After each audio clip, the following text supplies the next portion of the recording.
మాత్రం పూర్తిగా రేవంత్ రెడ్డిని కలవడానికి అక్కడ తెలంగాణ రాష్ట్ర నలుమూల నుంచి కూడా వెయిట్ చేస్తున్నటువంటి పరిస్థితి అంటూ కూడా కొన్ని వార్తాపత్రికలు రాసుకుంటూ వచ్చినాయి. అదేవిధంగా ఇక్కడ షర్మిలకు ఇంట్లో కూడా పెళ్లి బాజా మోగనుందంటూ కూడా కొన్ని వార్తలు రాసుకుంటూ వచ్చారు. చూడాలి అసలు ఎలాంటి వార్తలు తీసుకొచ్చింది ఈరోజు ఈవినింగ్ ఎడిషన్లో అనేది. దిశ డైనమిక్ తీసుకుందాం. ముందుగా చూద్దాం. షర్మిల ఇంట పెళ్లి బాజా, వైఎస్ఆర్టీపీ చీఫ్ వైఎస్ షర్మిల ఇంట పెళ్లి బాజా మోగనుంది. కొత్త సంవత్సరం వేళ ఆమె అభిమానులకు గుడ్ న్యూస్ చెప్పారు. ఈ నెల 18న తన తనయుడు రాజారెడ్డికి అట్లూరి ప్రియతో ఎంగేజ్మెంట్, ఫిబ్రవరి 17న పెళ్లి ఫిక్స్ చేశామని సోషల్ మీడియా వేదికగా తెలిపారు. ఈ క్రమంలో రేపు కాబోయే వధువరులతో కలిసి ఇడుపులపాయలోని వైఎస్ఆర్ ఘాట్ని సందర్శించి తొలి ఆహ్వాన పత్రిక ఘాట్ వద్ద ఉంచి నానా ఆశీస్సులు తీసుకుంటానని చెప్పింది. అంటే అట్లూరి ప్రియకు సంబంధించి ఆమె కుమారుడు ఎవరైతే రాజారెడ్డి ఉన్నాడో వాళ్ళ తాతగారి పేరు పెట్టుకున్నట్టున్నారు.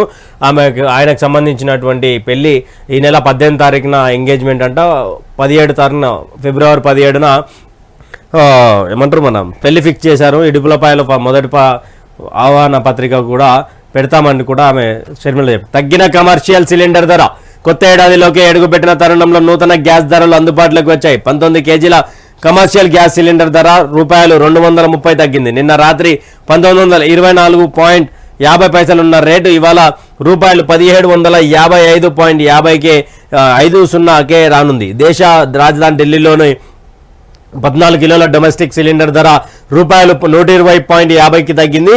ప్రస్తుతం రూపాయలు 809.50 ఉన్న సిలిండర్ ధర రూపాయలు 689కి తగ్గింది. అయితే 2 తెలుగు రాష్ట్రాల్లో మాత్రం గ్యాస్ సిలిండర్ ధర రూపాయలు 955గా ఉంది. తగ్గిన కమర్షియల్ ధర గ్యాస్ సిలిండర్ ధర అంటూ కూడా దిశ డైనమిక్ రాసుకుంటూ వచ్చింది. ఏంటంటే 19 కేజీలకు సంబంధించినటువంటి కమర్షియల్ గ్యాస్ సిలిండర్ అంట ఇక్కడ 230 రూపాయలు తగ్గింది.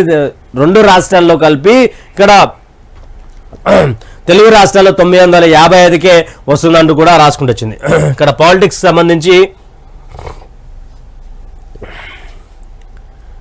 పెద్ద హెడ్డింగ్ తోటి, మిమ్మల్ని ఓడించింది మీ అహంకారమే, యూట్యూబ్ ఛానళ్ళు కాదు. పరాభావం ఎదురైన అహంభావమేనా?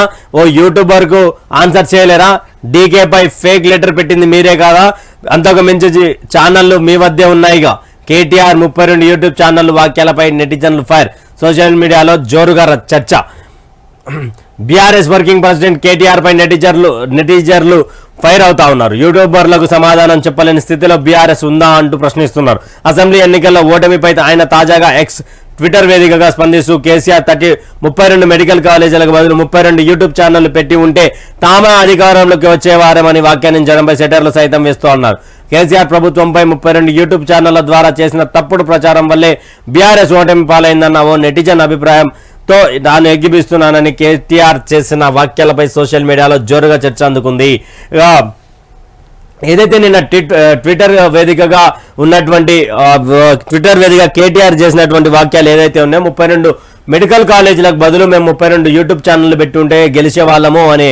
కానీ అక్కడ నెటిజన్లు ఏం ఫైర్ అవుతా ఉన్నారంటే మీ అహంకారం, మీ అహంభావం, మీ అధికార మదం దించడానికి పబ్లిక్ అనుకున్నారు. 32 మెడికల్ కాలేజీల బదులు 32 యూట్యూబ్ ఛానల్ పెట్టడానికంటే నువ్వు ఎక్కువ శాతంగా యూట్యూబ్ ఛానల్ ఉన్నటువంటి వత్తాసు పలికి ఛానల్గా మార్చుకున్నావు. దాదాపు 500 నుంచి 1000 ఛానళ్ళ వరకు ఉన్నటువంటి పరిస్థితిని అంటూ కూడా నెగిటివ్ కామెంట్స్ కేటీఆర్కి ఎదురవుతున్నటువంటి పరిస్థితి.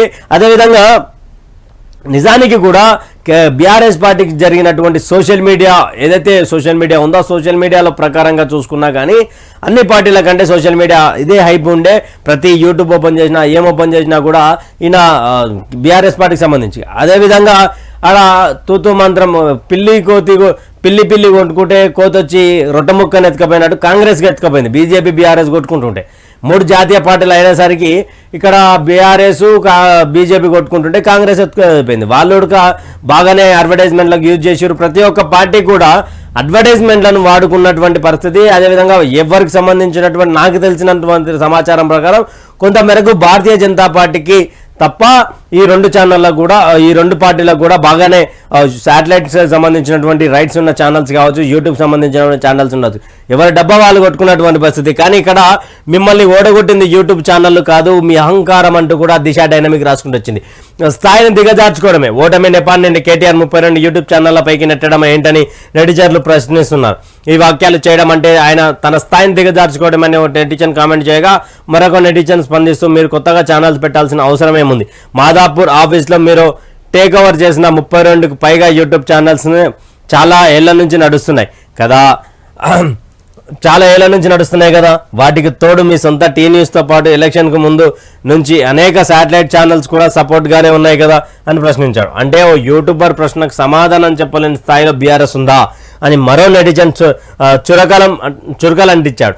ఇక ఎన్నికలకు ముందు Karnataka deputy CM DK Shivakumar పేరుతో ఫేక్ లెటర్ ప్రచారం చేసిన మీరా తప్పుడు ప్రచారం గురించి మాట్లాడేదంటూ, అంటే ఇక్కడ ఒక యూట్యూబర్ అడిగినటువంటి క్వశ్చన్ ఏంటంటే 32 ఛానళ్ళు కాదు, ఆల్రెడీ మాదాపూర్ సంబంధించినటువంటి ఏరియాలో మీ 32 ఛానల్ ఇంతకు ముందే టేక్ ఓవర్ చేసారు కదా, టేక్ ఓవర్ చేసినటువంటి ఛానళ్ళ పరిస్థితి ఏంటి, అదేవిధంగా ఇక్కడ టీ న్యూస్తో పాటు చాలా శాటిలైట్ ఛానళ్ళు మీకు పనిచేశాయి కదా, మరి దాని గురించి ఏం మాట్లాడతారో ఒక యూట్యూబర్ వేసినటువంటి ప్రశ్నకు కేటీఆర్ కానీ బీఆర్ఎస్ పార్టీకి సంబంధించినటువంటి ఎవరు సమాధానం చెప్పలేకపోయారు. అంటే ఈరోజు అధికారం లేని సమయంలో కేటీఆర్ ఏమి చేయాలనో ఆలోచన పడి తన స్థాయిని తానే దిగజార్చుకుంటున్నాడు అంటే కూడా ఈ దిశ రాసుకుంటూ వచ్చింది. అదేవిధంగా నెటిజన్లు కూడా అదే అంటున్నారు.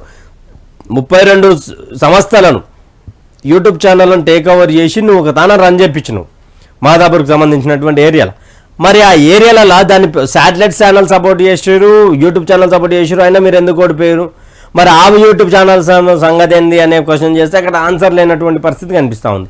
ఇక్కడ 32 యూట్యూబ్ ఛానల్ ఓడగొట్టినాయి ఇవనేది కాదు, కానీ ప్రజల్లో ఒక మార్పు మొదలై ఉండే అధికారం ఎవరైనా మారాల్సిందే.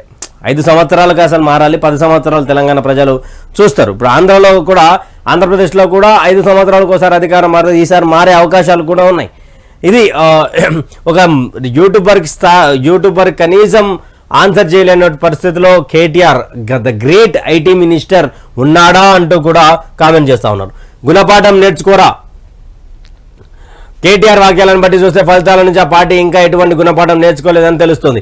మీ ఓటమికి మీ అహంకారమే కారణమని కామెంట్స్ వచ్చాయి. బీఆర్ఎస్ ఓటమి స్వయంకృపరాధమే అని తుమ్మల పొంగులేటువంటి నేతలను దూరం చేసుకొని కబ్జాకోరు పువ్వాడపై ఆధారపడ్డారని, కేసీఆర్ కుటుంబ పాలన అహంకారపూరిత ధోరణి ప్రజలను సహించలేకపోయారని విశ్లేషకులు అభిప్రాయపడ్డారు. కాళేశ్వరం మిషన్ భగీరథ అవినీతి ఆరోపణలు, సీఎం సహా ఎమ్మెల్యేలకు ప్రజల అందుబాటులో లేకపోవడం, ప్రజలను బీఆర్ఎస్ని ఓడించారని ఇకనైనా వాస్తవాలను గ్రహించారని సొంత సర్కిల్లో నుంచి ఫీడ్బ్యాక్ తీసుకున్నంత కాలం ఫలితం దక్కదంటూ నెటిజన్లు సైతం. అంటే ఇక్కడ ఎవరు తీసుకున్న గోతుల్లో వాళ్ళే పడతారు. తుమ్మల నాగేశ్వర్ మంచి ఒక ఖమ్మం జిల్లా మీద, ఒక జిల్లా స్థాయి ఉమ్మడి జిల్లా మీద పట్టున్నటువంటి 2 నేతలను మీరు దూరం పెట్టడం ఏంటి? తుమ్మల నాగేశ్వరరావు లాంటి ఒక నేతను దూరం పెట్టడం, పొంగులేటి శ్రీనివాసరెడ్డి లాంటి నేతలను పక్కన పెట్టడం, ఇక్కడ జూపల్లి కృష్ణారావుని పక్కన పెట్టడం, ఇప్పుడు వీళ్ళంతా ఉమ్మడి జిల్లాల మీద ఎఫెక్ట్ చూపించే నాయకులు కదా కేటీఆర్. అయితే ఎందుకు వీళ్ళిద్దరిని తీసేసి కబ్జా కోరైనటువంటి పువ్వాడ అజయ్ కుమార్ని నమ్ముకున్నావు, వాళ్ళే దెబ్బతీసిరంటూ కూడా ఇక్కడ వాళ్ళకి సంబంధించిన అంటే మీ సీఎం కాదు, మీరు లేరు, ఎమ్మెల్యేలు లేరు, ప్రజలు ఎక్కడ కూడా చెప్పుకోవాలన్న తెలియని పరిస్థితిలో పబ్లిక్ ఉండే, అందుకే మీకు ఈ యొక్క చెంపపెట్టు లాంటి సమాధానం ఇంకా దాని నుంచి తేరుకుంటలేరు, మీరు ఎందుకు ఓడిపోయారో ఒకసారి తెలుసుకోవాల్సినటువంటి అవసరం ఉందంటూ కూడా ఆయన చెప్పుకుంటూ వచ్చాడు. నిప్పులు చిమ్ముతో నింగిలోకి నూతన సంవత్సరంలో ఇస్రో మరో ఘన విజయాన్ని సొంతం చేసుకుంది. ఇవాళ మొట్టమొదటి శాటిలైట్ PSLV C58 విజయవంతంగా నింగిలోకి ప్రవేశపెట్టింది. ఉదయం 9:10 నిమిషాలకు రాకెట్ 480 కిలోల శాటిలైట్ నింగిలోకి తీసుకెళ్లింది. కాగా ఎక్స్రే మూలాలను అన్వేషించేందుకు ఎక్స్పోశాట్ ఉపగ్రహాన్ని అంతరిక్షంలోకి పంపించారు. నిర్ణీత సమయానికి టేకాఫ్ అయి PSLV C58 మొదటి, మూడవ దశను సక్సెస్ఫుల్గా 21 నిమిషాల తర్వాత నిర్ణీత కక్షలోకి ప్రవేశించి నిప్పులు చిమ్ముతూ దూసుకెళ్తుంది. దీంతో శ్రీహరికోటలోని ఇస్రో కేంద్ర శాస్త్రవేత్తలు సంబరాలు చేసుకున్నారు. నిప్పులు చిమ్ముతూ నింగిలోకి ఇక్కడ PSLV C58 శాటిలైట్ ప్రయోగం సక్సెస్, మరో అపూర్వ విజయాన్ని సొంతం చేసుకున్న ఇస్రో. భారతదేశానికి సంబంధించినటువంటి ఇస్రో శ్రీహరికోట నుంచి పంపించినటువంటి రాకెట్ 480 కిలోల శాటిలైట్ని నింగిలోకి తీసుకెళ్లిందంట. అది సక్సెస్ అయినటువంటి దాని విషయంలో భారతదేశానికి సంబంధించినటువంటి శ్రీహరికోటలో కూడా పూర్తిగా ఇస్రో పూర్తిగా సంబరాలు చేసుకుంటుందని కూడా దిశ డైనమిక్ రాసుకుంటూ వచ్చింది. బీఆర్ఎస్ మాజీ ఎమ్మెల్యేపై నాన్ బెయిలబుల్ కేసు, ప్రభుత్వ స్థలం కబ్జా ఆరోపణలపై నమోదు. బీఆర్ఎస్ మాజీ ఎమ్మెల్యే కందాల ఉపేందర్ రెడ్డికి బిగ్ షాక్ తగిలింది. హైదరాబాద్లో బంజారాహిల్స్ ప్రభుత్వ స్థలం కబ్జా చేసిన ఆరోపణలపై ఆయనపై పోలీసులు నాన్ బెయిలబుల్ కేసులు నమోదు చేశారు. పాలేరు మాజీ ఎమ్మెల్యే ఉపేందర్ రెడ్డి బంజారాహిల్స్లో ప్రభుత్వ స్థలం ఆక్రమించారని షేక్పేట్ తహసీల్దార్ అనితారెడ్డి పోలీసులు కంప్లైంట్ చేశారు. ఈ మేరకు ఆయనపై బంజారాహిల్స్ పోలీసులు నాన్ బెయిలబుల్ కేసులు నమోదు చేశారు. మాజీ MLA Kandala Upender Reddy from Paleru, BRS పార్టీకి సంబంధించినటువంటి ఎమ్మెల్యే. ఆ జాగా నాది 2,000 గజాలకు పైన ఉన్నటువంటి జాగా నాది అంటూ కందాల ఉపేందర్ రెడ్డి తన వాయిస్ వినిపిస్తూ ఉంటే లేదు ఇది కబ్జా చేశాడు అంటూ కూడా తహసీల్దార్ షేక్పేట్ తహసీల్దార్ అనితారెడ్డి ఆయన మీద కంప్లైంట్ చేయడం జరిగింది. ఆయన మీద నాన్ బెయిలబుల్ కేసులు అంటూ కూడా దిశ డైనమిక్ రాసుకొచ్చింది. ఇదిగో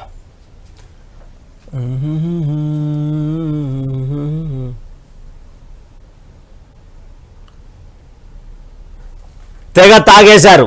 3 రోజుల్లో లిక్కర్ సేల్స్ అక్షరాల 658 కోట్లు చుక్కేసి చిక్కారు.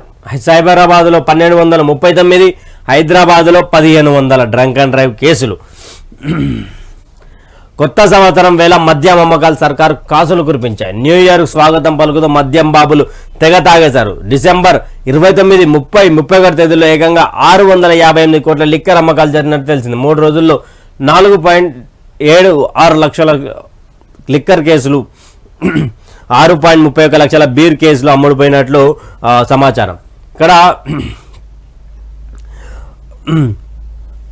658 కోట్లు 3 రోజులలో 29, 30, 31. కాంగ్రెస్ పార్టీ ఏం చెప్పుకుంటూ వచ్చింది? కాంగ్రెస్ పార్టీ అధికారంలో రాకముందు కేసీఆర్ మొత్తం మద్యంతో యువతను పక్కదోవ పట్టిస్తూ ఉన్నాడు, పక్కదోవలో మద్యం మత్తులోకి తీసుకుపోతా ఉన్నాడు, యువతను ఖరాబ్ చేస్తూ ఉన్నాడు. బెల్ట్ షాప్ ఉన్నది, ఆడ వైన్ షాప్ ఉన్నది. ఏంద్రా బాబు ఇది బీఆర్ఎస్ పార్టీ ఏం చేస్తూ ఉంది అనే కాలం నుండి ఈరోజు నిన్న నైటు డిసెంబర్ 31 రాత్రి 12 గంటల సమయం వరకు వైన్స్ ఓపెన్ చేశారు. మరి ఇంతకుముందు గత ప్రభుత్వం చేసినప్పుడు ఏమో లంగతనం అయింది, మనం చేసే సంసారం ఇంకోటి చేసేనంట, ఇంకేదో అంటారంట. మరి ఆ రోజు బీఆర్ఎస్ పార్టీపై దుమ్మెత్తిపోసినటువంటి కాంగ్రెస్ నాయకులారా, ముఖ్యమంత్రి రేవంత్ రెడ్డి గారు, ఇది ఎంతవరకు కరెక్ట్? 3 రోజులలో 658 కోట్లంట. మరి రాత్రి 12 గంటల వరకు యథావిధిగా నడిపించాల్సినటువంటి కార్యక్రమం తీసుకునేదండే కదా. 11 గంటల సమయం వరకు పెట్టేవారు. గంట సమయం ఎందుకు పెంచారు? అంటే తాగాలి, తిరగాలి, దొరకాలి అనే కదా పాయింట్. వైన్ సీడ్ ఉంటుంది, ఒక 10 మీటర్లు 15 మీటర్లు పోగానే డ్రంక్ అండ్ డ్రైవ్ ఉంటుంది. ఇక్కడ ఆయన ఆడ దొరకాల్సిందేగా ఎట్లయినా. మీ డబ్బు కోసం యువతను పక్కదోవ పట్టిస్తూ ఉన్నారు. ఇదైతే జెన్యున్గా ఫ్యాక్ట్ అయినటువంటి సమాచారం. ఎందుకంటే మేము రాగానే బెల్ట్ షాపులు ఎత్తేస్తాం, మద్యం షాపులకు సంబంధించి టైంను కుదిస్తాం అని చెప్పినటువంటి మీరే ప్రతిపక్షంలో ఉండి ఈరోజు 12 గంటల రాత్రి వరకు పెట్టినటువంటి పరిస్థితి. ఇక్కడ 4,76,000 లిక్కర్ సేల్ జరిగితే 6,31,000 పైచలకు బీర్ కార్టన్లు అమ్ముడుపోయినాయంట. మరి మీరుడికి ఏం చేస్తూ ఉన్నారు? గతంలో వాళ్ళు చేసారు తప్పు, మరి మీరుడికి తప్పే కదా. అంటే ప్రతిపక్షంలో ఉంటే ఒక మాట, ప్రతిపక్షం నుంచి అయితే రేవంత్ రెడ్డి గారు ఇది సరైన నిర్ణయమా లేకపోతే ఏంటి? ఇక చుక్కేసి చిక్కారు. సైబరాబాద్లో 1239, హైదరాబాద్లో 1500 డ్రంక్ అండ్ డ్రైవ్ కేసులు. నూతన సంవత్సరం వేడుకల సందర్భంగా పోలీసులు నిర్వహించిన డ్రంక్ అండ్ డ్రైవ్లో భారీ సంఖ్యలో మందుబాబులు పట్టుబడ్డారు. సైబరాబాద్ పరిధిలో 2 మహిళలు సహా 1239 మందిపై పోలీసులు డ్రంక్ అండ్ డ్రైవ్ కేసులు నమోదు చేశారు. 7 భారీ వాహనాలు, 275 కార్లు, 900 38 బైకులు 21 ఆటోలను స్వాధీనం చేసుకున్నారు. పలు చోట్ల పోలీసులతోటి వాహనదారులు వాగ్వాదాన్ని దిగారు. హైదరాబాద్ పరిధిలో 1500కు పైగా డ్రంక్ అండ్ డ్రైవ్ కేసులు నమోదయ్యాయి. మరన్నిటికీ ఇగో ఇది ఈ యొక్క వార్త. దీని గురించి మరి రాష్ట్ర ప్రభుత్వం ఆలోచించాలి. 1239 మంది దొరకడానికి కారణం ప్రభుత్వం కాదా? అదేవిధంగా 1500 మంది హైదరాబాద్లో, 1240 దాదాపు 39 మంది సైబరాబాద్లో 12 గంటల వరకు ఎందుకు పెట్టారనేది పాయింట్. గత ప్రభుత్వం బీఆర్ఎస్ చేసింది, బీఆర్ఎస్ మద్యం మత్తులో నింపేసింది అని కాంగ్రెస్ ప్రతిపక్షంలో ఉన్నప్పుడు మాట్లాడింది కదా. మరి 12 గంటల వరకు ఎందుకు పెట్టిరు? మళ్ళా ప్రజలారా, ఈడ వైన్స్ ఉందనుకో, ఈ రోడ్డు ఉంటే ఈ నుంచో 10 మీటర్లు లేదంటే ఒక 100 మీటర్లు వేసుకో, 100 మీటర్లు డ్రంక్ అండ్ డ్రైవ్ పెడతాడు. మందు దాపిచ్చేది వాళ్ళే, దొరికిచ్చేది వాళ్ళే. నువ్వు 12 గంటల రాత్రి వరకు పెట్టకపోతే 11 గంటల వరకే పెడితే ఏమవుతుంది? గంటల లాస్ ఏం కాదు కదా. నీ లాభం కోసం తాగటం వేస్తున్నాం అన్నమాట. నీ లాభం కోసం యువతను యువతను అంటే మీరు ప్రతిపక్షంలో ఉన్నప్పుడు మాట్లాడినటువంటి మాటలు నిజాలు కావాలని మరోసారి నిరూపిస్తున్నటువంటి మాట.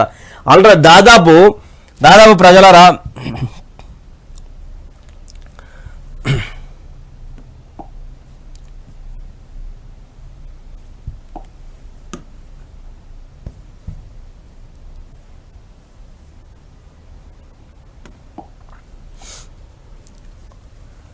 $4,76,000 ఇది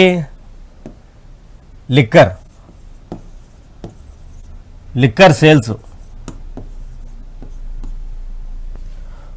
6,31,000 బీర్ల కేసులు.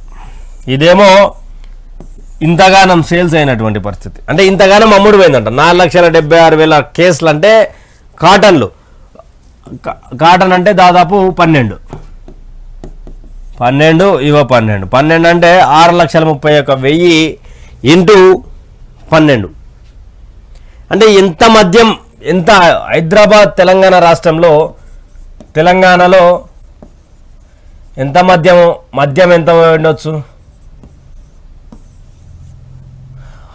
అంటే మద్యం వల్ల 658 కోట్లు 658 కోట్లు వస్తే రూపాయలు. మరి ఈ డబ్బంతా ఎక్కడ పోతుంది? మళ్ళీ డ్రంక్ అండ్ డ్రైవ్ల మీద మినిమం 10,000 కదా. 10,000 కదా అన్న. 10,000 అంటే 1,200, 2,700 ప్లస్ 2,700. ఒకసారి క్యాల్కులేటర్ ఓపెన్ చేద్దాం.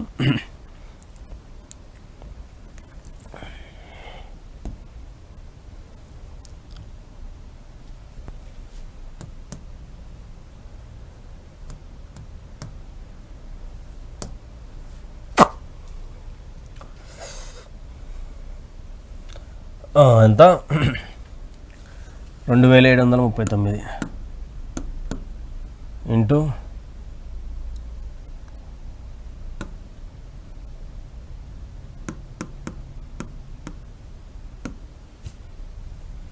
1, 2, 1s, 10s, 100, 1000, 10,000, lakh 2,73,90,000 అక్షరాల. దేని మీద అయ్యా అంటే ఈ యొక్క పట్టుబడ్డటువంటి సంఖ్య ఉంది కదా, 2,73,90,000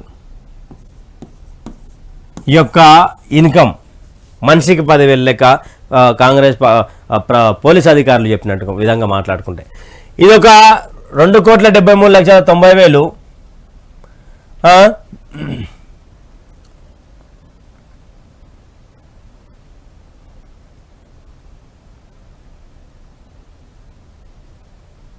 ఇక్కడ 658,000 కోట్లు. 658 కోట్లు. ఏంది డబ్బు అంతా ఎక్కడ పోతుంది? ఇక్కడ 2 కోట్లు, ఆడ 658 కోట్లు, 658 కోట్లు, ఇక్కడ 2 డ్రంక్ అండ్ డ్రైవ్ మీద దాదాపు మళ్ళా దీని మీద కూడా మళ్ళా ఈ ఫైన్లతో పాటు ఈ సీజ్డ్ వెహికల్స్ ఉన్నాయా, ఈ సీజ్డ్ వెహికల్ కోసం మళ్ళీ సపరేట్ ఉంటుంది.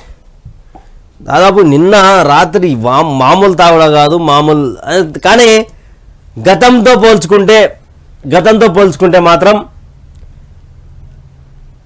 డ్రంక్ అండ్ డ్రైవ్ చెకింగ్స్ అనేవి చాలా తగ్గించారు హైదరాబాద్ సైబరాబాద్లో. అదైతే ముమ్మాటికి నిజం. కానీ ఇక్కడ డ్రగ్స్కి సంబంధించినటువంటి దాంట్లో చేస్తామని చెప్పినటువంటి చేస్తా అని చెప్పినటువంటి వాళ్ళు ఏం చెప్పారు? ఇక్కడ OnePlus నయా మోడల్స్ 2 కొత్త ఫోన్లను లాంచ్ చేయనున్న కంపెనీ. ప్రముఖ స్మార్ట్ ఫోన్ తయారీ కంపెనీ OnePlus కొత్త ఏడాది ప్రారంభోత్సవంలో 2 కొత్త మోడల్స్ విడుదల చేయనుంది. OnePlus 12 అంటూ కూడా 12R ఇప్పటికే చైనాలో లాంచ్ అయిన ఈ 2 ఫోన్లు ఇప్పుడే ఇండియాలో అడుగుపెట్టాను. ఈ నెల 23 మార్కెట్లు రానున్నాయంట. దీనికి సంబంధించి ఇవి డీటెయిల్స్. తర్వాత 2 PM పేపర్ తీసుకుందాం. V6 సంబంధించి సచివాలయం నార్త్ గేట్ వద్ద సీఎంను కలిసేందుకు బార్లు తీరిన జనం. అంత కొత్తగా సెక్రటరియట్లో సీఎంను కలిసి పబ్లిక్ విషెస్. నార్త్ గేట్ నుంచి సీఎం ఛాంబర్కు ప్రజానిగం. ప్రజాభవన్లో వెళ్లి గవర్నర్కు రేవంత్ శుభాకాంక్షలు. సిఎస్ శాంతికుమారికి IASల పుష్పగుచ్చాలు. కోలాహలంగా మారిన సచివాలయ పరిసరాలు. ఇక్కడ చూడొచ్చు, ముఖ్యమంత్రి రేవంత్ రెడ్డిని కలవడానికి సచివాలయం వద్ద గతంలో లేనట్టుగా ఇప్పుడు కోలాహలంగా మారినటువంటి సిచ్యువేషన్. అక్కడ నార్త్ గేట్ వద్ద పూర్తిగా రేవంత్ రెడ్డిని కలవడానికి వచ్చినటువంటి పబ్లిక్ కనిపిస్తూ ఉన్నారు. అదేవిధంగా ఇక్కడ సిఎస్ శాంతికుమారికి మాత్రం పూర్తిగా శాంతకుమారికి ఇక్కడ IASల నుంచి పుష్పగుచ్చాలు అందుకున్నాడు. అదేవిధంగా రాష్ట్రపతికి ముఖ్యమంత్రి రేవంత్ రెడ్డి, అదేవిధంగా ఫోటోలో మంత్రి సీతక్క గారు ఉన్నారు. వీళ్ళు కూడా విజ్ చేసినట్టుగా చూపిస్తూ ఉన్నారు. V6 సంబంధించి రాజ్భవన్ వెళ్ళి నార్త్ గేట్ నుండి సీఎం ఛాంబర్కు ప్రజానికం వెళ్ళారంట. అది కూడా రాసుకుంటూ వచ్చినటువంటి వార్త. ఆలయాలకు పోటెత్తారు. యాదగిరి గుట్ట, భద్రాచలం గుడులకు పెరిగిన రద్దీ. వేములవాడ, కొమరవెల్లి, బాసరకు భక్తులు. హైదరాబాద్లో ఉన్న ఆలయాల భక్తుల రష్. ఇక్కడ ఆలయాలకు పెద్ద ఎత్తున పబ్లిక్ హిందువులు చేరుకుంటున్నారు. హిందూ దేవి దేవాలయాలకు వెళ్తున్నారు అంటూ కూడా V6 రాసుకుంటూ వచ్చింది. కానీ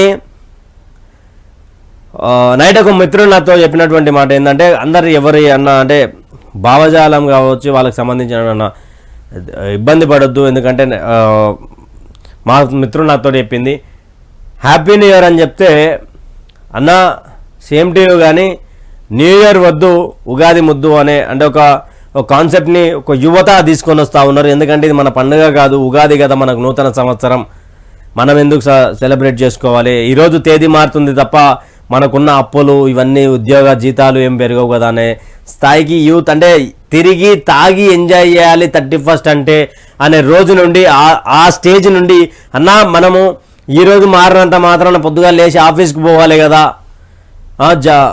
లీవ్ పెడితే లీవ్ ఇయ్యరు కదా, మన శాలరీ ఏం పెంచారు కదా, సంవత్సరం పెరిగిందని అనే స్టేజ్కి యూత్ వచ్చారు. దీనిలో నాకు చాలా సంతోషమైంది. ఎందుకంటే ఓహో మనోళ్ళుడికి ఇలా ఆలోచిస్తున్నారా అని. మందుబాబులకు చుక్కలు. 3 కమిషనరేట్ల పరిధిలో 3258 డ్రంక్ అండ్ డ్రైవ్ కేసులు. హైదరాబాద్లో ఎక్కువ, రాచకొండలో తక్కువ. అర్ధరాత్రి పలు చోట్ల వాగ్వాదాలు, గొడవలు. మన దిశ డైనమిక్ ఏమో 2739 కేసులు అని రాసుకుంటూ వస్తే ఇక్కడ 3 కమిషనరేట్ల పరిధిలో, సరే అది రెండు పరిధిలో, ఇదేమో 3 పరిధిలో తీసుకొచ్చింది. రాచకొండలు తక్కువైనాయని కూడా 3258 డ్రంక్ అండ్ డ్రైవ్ కేసులు అయినాయంట. చాలా వరకు నిన్న ఎప్పుడైతే డ్రంక్ అండ్ డ్రైవ్కి సంబంధించినటువంటి ఇష్యూ మీద రిపోర్టింగ్కి వెళ్తామో అక్కడ హాస్యాస్పదంగా ఉంటాయి. గొడవలు కావచ్చు, అక్కడ జరిగేటువంటి వింతలు కావచ్చు, వాళ్ళు తాగి ఏం మాట్లాడతారో లేదు, తాగకుండా మేము తాగలేదని చెప్పి పోలీసు వాళ్ళ మీద దౌర్జన్యం చేస్తుంటారు. దాంట్లో కొంతమంది ఫేమస్ అయిన వాళ్ళు ఉన్నారు. అంత చిందర వందర ఉంటుంది. కాకపోతే ఇక్కడ దొరికినోనికి పండుగ అయిందని కూడా రాసుకుంటూ వచ్చింది.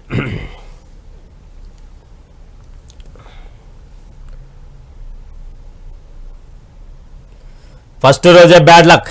ప్రాణం తీసిన ప్రమాదాలు, పలు చోట్ల 5గురు మృతి.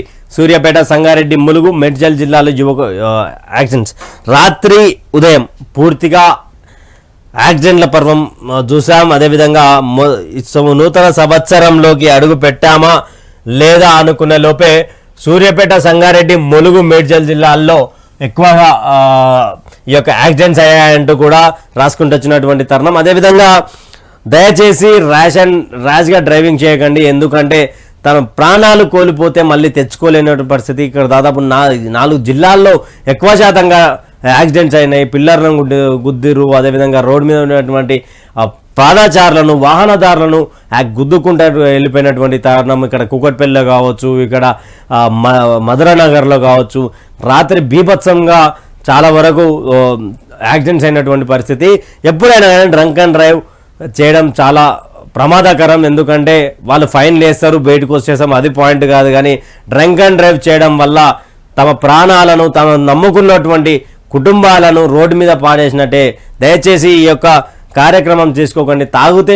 తాగిన తర్వాత ఏమైనా ర్యాపిడో కానీ ఏమైనా వెహికల్ శుభవేళ